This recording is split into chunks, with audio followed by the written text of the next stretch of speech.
Welcome back to Pikkit Playbook. Today, we have a very special guest, Kelly in Vegas. Kelly in Vegas used to be an analyst at Barstool Sports, and I call her an analyst because I used to tail her bets. Kelly in Vegas, how are you today? Hey, Preston, I'm doing really good. It is Wednesday, so I am completely inundated with last-minute college football handicapping. I like to have all of my bets in by Wednesday, so it's kind of a crazy deal, but you worked with me on my schedule, so I appreciate you on that. So I'm kind of finalizing some things, little method to my madness. I've got some spreadsheets open, of course, the odds screen open, so it's going to be a really interesting week because I think this week's college football card sucks. Kelly, I don't like hearing that because I got to be honest with you. No matter what the games, no matter how much you love them, there's a lot of money on the table this weekend. There's a lot of money, and there's not that much college football to be had. We only got so many weeks of it. Oh, yes. We got to bet every game. Of course. No, listen, I'm going to have some bets. I'm going to have some long shots. Last weekend, we hit Cal beating Auburn. That was huge. Sparty beating Maryland in Maryland was great. To get into to sports gambling,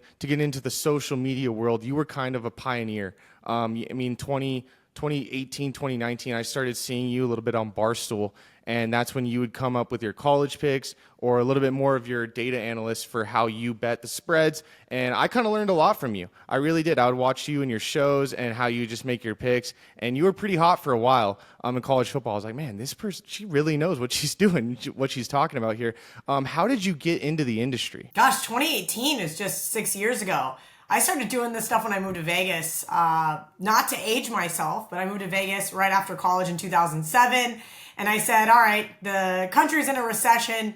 I don't want to move home with my parents. I can't get a job. I was bartending and cocktail waitressing in college, so I just carried it over to Las Vegas. And I always loved sports. I always loved gambling, and they just kind of came together in a perfect world. In about 2009, 2010, I created a social media, went to work for Don Best in 2013, hit an 85-1 parlay, which now seems like nothing. It seems like nothing now. My little minuscule 85-1 parlay that literally catapulted this entire career is nothing. We see kids hit these all the time. We see guys on Twitter hit home run parlays of like 11 guys for like $100,000. So my $100 to an 8,500 now is like this big. It's crazy. But okay, but we're not also talking about the losses. I mean, yes, it is nice to see that they did hit $1 billion to 1 parlay, but at the end of the day, they probably lost 900 before that because I am that guy. I can tell you the losses do add up as well. So do not sell yourself short on that 85-1. It's not selling myself short. It's just watching the dynamic of how the industry has changed over the last like 10 to 15 years has been mind-blowing. When I started gambling, it was sides, totals. You might be able to bet team totals. You could bet first half and second half. And that was really it. The entire prop market has exploded. Same game parlays have exploded. All of these changes have been so swift and fast. I remember you met my good friend Ariel Epstein when we went to Pikkit in the Park.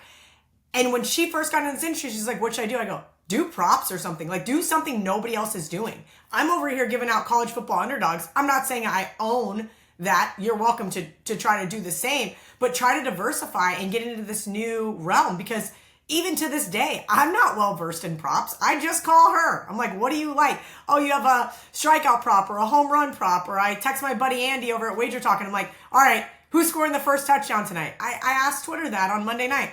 I don't handicap those things. I don't have time. Nobody can. I mean, that's all just, you got to just get the lucky. Yeah, it's the lucky draw. But I will say, with you're talking about Ariel, I went to Pikkit in the Park with you guys. We were in New York. I think the Yankees were minus 340 that game to beat Colorado. And you and Ariel were both on Colorado, and you guys weren't even sweating it. You guys were like, no, trust me. No, it was new so pitcher on the easy. mound.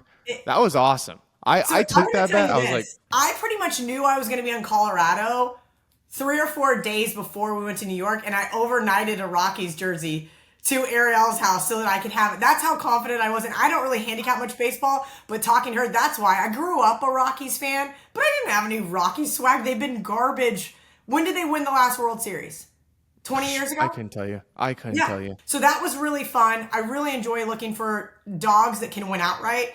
whether that's college football, college basketball, NFL. You said that it was 2010 that you really got into the betting world, and I mean Barstool wasn't even really prominent till what, 2017. So did Dave reach out to you 2012, 2013 because he saw some of your picks? He saw you betting online, or? So actually, it's kind of crazy. So 2012, 2013, I started working for a company called Don Best. Wager Talk reached out to me in 2015 and said, "Hey, we really like what you're doing. Do you want to come work for us?" And I said, "No, I don't want to work for you guys. You guys are like very new, very green. Let me do some sweat equity. Let's do some trade. I want to own something. I want to start to build something." For me, when I own a piece of something, it gives me a lot more passion to where I actually want to see it succeed. And so I went into a partnership with Wager Talk. 2017, Bleacher Report hired me. I flew to New York. They said, "Oh my God, how do you know all of this? How do you do all this?" I mean, I remember I took a red eye there. I got to my hotel. I showered. I did my hair and makeup, and I went straight to the studio. I walk in. They have a basketball hoop. I'm, of course, in Louboutins because I live in Vegas, and so you have to wear your red bottoms. I hit a free throw, and they're like, "All right, let's go do like a quick little like 3-minute thing so that we have a demo reel for you." So I go work for Bleacher Report for 2 years, and I started working for NBA TV. And I really got to learn NBA, and I really enjoyed it. And then the pandemic happened, and all of a sudden we have no sports. And I'm like, holy crap, what am I going to do with no sports? And we started handicapping Russian table tennis, Nicaraguan soccer. We were doing Madden Sims at Bleacher Report betting. Like, literally, we were gambling on video games. Oh, I was doing the same. So it was really wonderful to get to work for those guys. And my agent called and they're like, "ESPN wants to hire you." I'm like, "No, I think I want to go work for CBS. I had done some freelance stuff for CBS in the past." And he's like, "All right, no problem. We'll get you set up with CBS in a full-time capacity." And ESPN just kept calling. And I was like, "Look, if they want to pay me an ass load of money, I'll go work for them. But by the way, I'm moving to Florida. I just bought a house and I'll be remote." And they said, "Okay, no problem." And then I got fired before I started. And there were some tweets that they found of mine from 2009, 2010, where I was arguing with internet trolls and I said some things I'm not very proud of. It is what it is. And I got let go on a Friday afternoon. So obviously I get up the next morning and I'm just like not well. Just in this thing. And there's Dave Portnoy in my DMs. And I'm like, this is a fake account. And I look and it's Dave and it's like, "Hey, do you want to come work at Barstool?" And I said, "Yeah, absolutely." And he goes, "All right, I'll call you Monday." And I kid you not, I get back to Las Vegas from Chicago and my phone rings and I answer thinking it's, I don't know, somebody who works for Dave, right? Yeah. And it was Dave. And I was like, "Dave's really talking. This is really Dave." And he's like, "Yeah, who else would it be?" And I was like, I just didn't I can think hear that it. you would I can call me. hear him saying that. Yeah. That's awesome. And it was wonderful. I mean, unfortunately with the PIN merger with ESPN Bet, given everything I just told you about ESPN, they bought me out of my contract. And it wasn't ideal. I loved working at Barstool, but I wasn't going to move to Chicago, wasn't going to move to New York. And obviously I was more on the sportsbook side of things with them. So it made sense that they kept someone like Megan who really does fit the Barstool brand.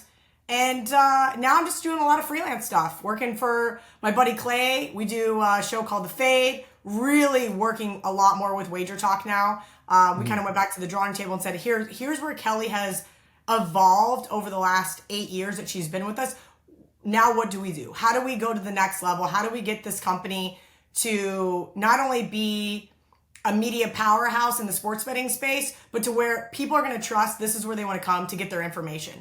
And so we've been doing a lot of that, and I've been doing a ton of freelance, doing stuff with you guys at Pikkit, BetQL. I've just been saying yes to everything, and it's been really kind of fun. I've been very busy, but I've really enjoyed getting to do whatever I want. And I think that's like a Brittany Mahomes quote. I just want to do whatever I want. And I'm the same. The story of you not only, getting a job, hitting a free throw in Louis Vuittons to get the job, it sounds like, and then getting fired from the job, and then Dave calling you on Monday, that's electric. That's the American dream. It's really interesting. Listen, there's a lot of things about this that have been the American dream. I know you said that I was a pioneer. When you're a pioneer, though, I'm saying 2010, you're betting on sports. FanDuel, they're not really around on phones. You can't just throw They weren't in even these around crazy in bets. fantasy. Exactly. That's what I'm saying. You When were when like FanDuel and DraftKings, yeah, first you were started, they handicapping weren't like even doing specific fantasy yet. sports bets. Like you at sports books doing these sports bets. Vegas is probably the only place, or Atlanta, where you don't have to get a bookie in the back of a bar. Now on FanDuel, you could take fake games. They started handicapping like Texas versus Oklahoma week 3, and it's a made up game, and you have to do the point spread on how many points the team scores against the team they're playing, so that you could bet anything nowadays. It's insane. So for you, for 2012, you're doing sports bets in Vegas. I mean, it is a whole different industry, and then you transferred that to an online presence, which was still growing with Twitter, Instagram. TikTok didn't even like really blow up till like 2020. So for you to really parlay all of this into a sports betting career, you were a pioneer, because like that didn't exist. It really didn't. So that's It that's is honestly still very impressive. crazy for me to think about. I mean, I just had a cousin come visit from Australia, and I haven't seen him forever. And he goes, "What do you do for work again?" Like he's like he sees like certain things on social. And he's like, "I'm not sure what you do for work." And I'm like, some days I'm not either. I like to think my job is picking winners and getting to do what I love for work. Who doesn't want to get to Yeah. talk about their favorite subject and get paid for Oh, it? it's no, it's one of the best things on earth. And I really do think that sports gambling is just getting bigger. I remember 2018, 2017, the NFL college football, it was like you cannot mention sports betting. There's nothing around the industry, or nothing around the games, nothing around promoting through the NFL. Now presented by FanDuel, presented by DraftKings, it's pretty Crazy, crazy. Like crazy. it's turning into a $30 billion industry. So for people like you, people in this industry, it's just going to keep getting bigger and bigger. But hey, Kelly, I got to ask, your name's Kelly in Vegas.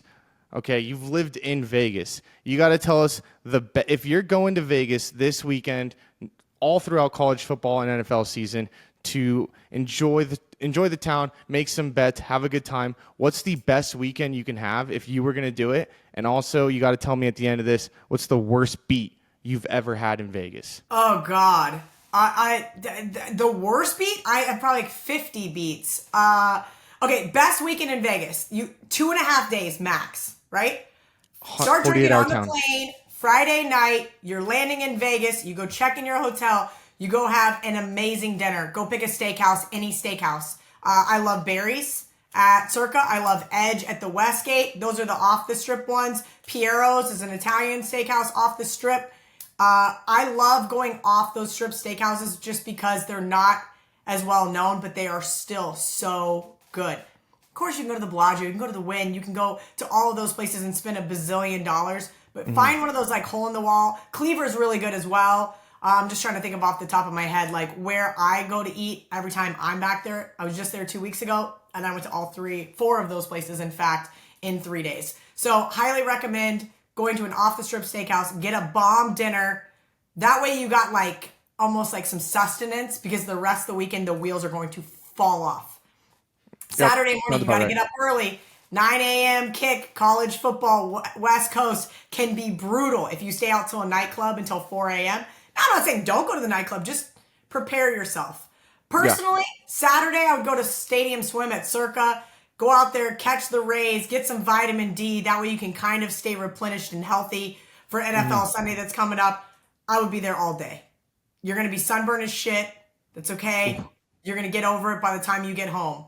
Then Sunday, you go to the Westgate Superbook. It's smoke free. So when you're hungover, you're not like, oh God. And they have really great bar food.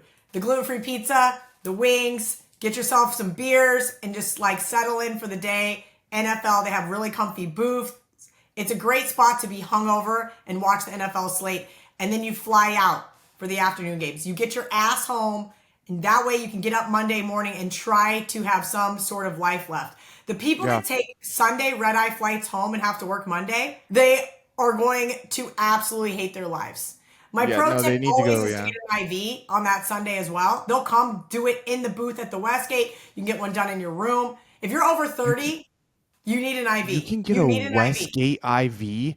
Yeah, they'll come do it for Well, you in the sports you book. heard it here. If you ever want to see Kelly in Vegas and meet her, she's going to be at Sunday. She will be at the Westgate with an IV in her private booth. That's where That's if I'm really hungover. I mean, I think I have a video on my phone of the last time I did that. It was really, really bad. Because here's where Vegas gets you. It's the day drinking and the night drinking. And at a certain point in time, it's the drinking. That may be That's 30, where they get you. that may be 35, that may be 40 for you. But one day you're going to realize you can't do both.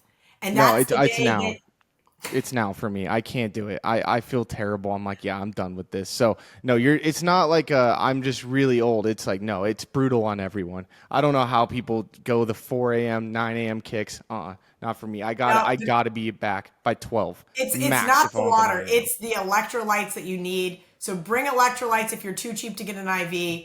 You're going to need them to dump in your water. They are going to save your ass. Remember, it's hot it's hotter than the surface of the sun out there from basically April until October. It is going to ruin you. You're going to be drinking all day. You're going to get zapped of energy. Oh, yeah. But 2.5 days max, good food. And of course, you got to do a nightclub one of the nights, but I always recommend Saturday. That way you at least get through one awesome day of football. But yes. At least one. Just give me one. Yeah. Like, I don't know how people do it. Between drugs or Adderall, that's the only way I know. I've seen people stay up all weekend long in Vegas, and I'm like, you're going to die on your flight home. Congratulations. Oh, you're gonna have a horrible week. I won't even recover till Thursday if I had a weekend like that. So I don't know how people are even going back on Monday. And I'm like, don't do that. So that's the way to have a good NFL college football season if you're gonna go to Vegas. But you have to tell us your worst bad beat. And it sounds like this bad beat came on when you were a little bit hungover, so it was an extra bad beat. So you got to tell us worst bad beat. Worst bad beat I've ever had. There was one last year. Texas Tech late pick 6 for Oregon to cover. Pick 6 from Missouri for LSU to cover last year. Last year was the year of the pick 6's dagger. I've had a lot of bad beats. We were just at Pikkit in the Park, 2 weeks ago for the New York Colorado game. Trent was there. Sounds like you and Trent mended your guys' relationship. You and Trent got into a little Twitter beef because he tailed your bets. And I was shocked. I thought maybe he did something else, but he just tailed your bets. I just didn't want to see it. I just didn't want to see him. Like, I wanted to not hear his name or see his face. That's how annoyed I was. Because I was on a heater. I was having a great college football season. Yeah. And my bets, remember, they're college football outright underdogs. So I'm taking them against the spread and on the money line. So if they all three hit against the spread, or we go 2-1 against the spread, we're all right. But I went 0-3 against the spread and on the money line because of Trent. And I was like, why did you do that? Why? I remember that vividly. It was you and Megan. You guys were actually making these picks. You guys were really blowing up at this time because you guys were hitting these crazy underdog bets. I remember one of them was like plus like 550, and it won outright by like a lot. And I was tailing some of these. Trent gets involved. He tails. You guys lose 0-3 on the weekend. I get it. I don't want to see his face. I'm upset. I've had that moment where you like genuinely believe that person's the reason you lost. But now that you've had 2 years to think about it, you've had some other bets come in, calm down a little bit, assess the situation. Do you really believe it was Trent? Yes, Trent is the biggest mush I've ever seen. I have DMs with Trent. When we originally called the truce before Pikkit in the Park, we were like, all right, I followed him back. I text him, I have never seen anything like this in my life. It's insane. Ever. It's insane. And I remember I put sometimes because it's statistically impossible not to, but his rate of losing is a real anomaly. It defies the odds of statistics. So yes, I actually do believe that his mush powers are real, and he did mush my bets that day. How does your Pikkit calendar look right now? My Pikkit is it calendar green or red? It's red. It does not look great right now. For college football, downloaded the new pro version, been using that, so it's good. Check back within a month, because that Cal money line was really helpful. So was the Michigan State. But that first week, is red. Michigan, you have a red September so far? So far. But speaking of Pikkit Pro, if you guys do not have it yet, go download Pikkit Pro on the App Store right now. And if you do download it, follow Trent, follow Kelly, follow me. We are posting our college football plays all season long, our NFL plays. And you heard it here. Kelly is going to have a green September. She's in the red right now, but she'll bounce back. And Pikkit Pro does the line shopping for you. Download it now. You're going to get the best lines. You're going to get the best tail. You're going to get the best plays to tail. And the best creators are on there. So go download Pikkit Pro. And Kelly, are you interested in playing a game called How Many Beers to Take This Bet? Oh, boy.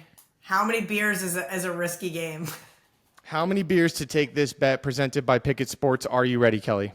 I'm ready. Dylan Raiola to win the Heisman. How many beers? Oh, with my money or yours? With yours. 40. 40 beers for Dylan Raiola to win the Heisman for Kelly in Vegas. Okay, this one's... he's not doing it. Like, I would have to drink myself into oblivion and you would have to take my phone and place the bet. Okay, that's what 40 beers will do.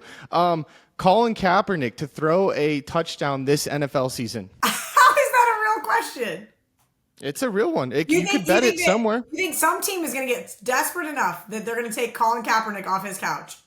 I couldn't tell you. All I know is how many beers and you're placing that bet. Could win $1 billion. 100. 100 beers. Wow, there it is. Colorado to come back and win the Big 12. Colorado to come back and win the Big 12. That's funny. 25 beers. Okay, not bad. You're getting lower. I mean, that's the most believable one so far. It's still really funny. Also, the fact that it would take me 3 days to drink 25 beers, but okay. No, you got to do it right at the sports book. FSU to make the college football playoffs. Ooh, it's possible. It's possible. I didn't say it's impossible. It's very improbable. 30 beers. 30 beers, not bad. DJ Ugalele to go top 10 in the 2025 NFL draft. The guy's going to be selling cars in like 5 weeks. 80 beers. 80. Oh man. All right. I'm not placing into these bets. That's why it's so ridiculous. Last bet for you. Texas to win the national championship. How many beers? 5 beers. 5 beers. Oh, and wow. I could probably press that send button. There we go. 5 beers. I told you. I tweeted the congrats to Texas. They're going to win the national championship. They look really good. They look amazing, and I'm stoked about it. But and then one more question for you. This has nothing to do with beers, but if you had to pick a league to have the most arrest this year, who's it going to be? NFL, PGA. I mean, you got PGA already with 1. You got Scotty Scheffler. Tyreek Hill went down this weekend. So if you had to pick a league to have the most arrest, 3 this summer. Okay. Yeah. So that's starting You're probably now. Gonna lay some juice with NFL, like minus $250, minus $3. I'm guessing. Yeah. College football. Georgia had some real issues this summer too. I'd like to think that college kids are on a tighter regimen. Yeah, we're gonna go with the NFL. I'm not a big chalk eating weasel, but I'd lay $3 that the NFL has the most arrests between now and the end of the year. Wow. Well, I'm just happy I got to run that game with you because apparently for you to gamble with me, you would need over 350 beers. If I ever see plus 50,000, I'm on it. Kelly, I can honestly say that listening to you rattle off bets, it's beautiful. Okay, you have all the stats, you have the facts to back it. Most of my friends, and the way I bet, it's why do you think like they're just going to do it? Just trust. Just trust is sometimes their argument. Is that just can I trust? Is that my analysis? Just trust me, bro? You could because you have all those facts backing you. My friends, just trust, dude. And then I trust and I have no more money. And if you want to tell any of Kelly's bets, like I said, go follow her on Pikkit, Twitter, Instagram. She's always posting. All her plays are free. And if you are not tailing her, I promise you in the long haul, you are losing money. So go tell Kelly in Vegas. Kelly, thank you so much for coming on today. It was an absolute pleasure. Yeah, just trust me, bro. Just trust. All right. Thank you so much, Kelly. And we will see you guys in 2 weeks for another Pikkit Playbook.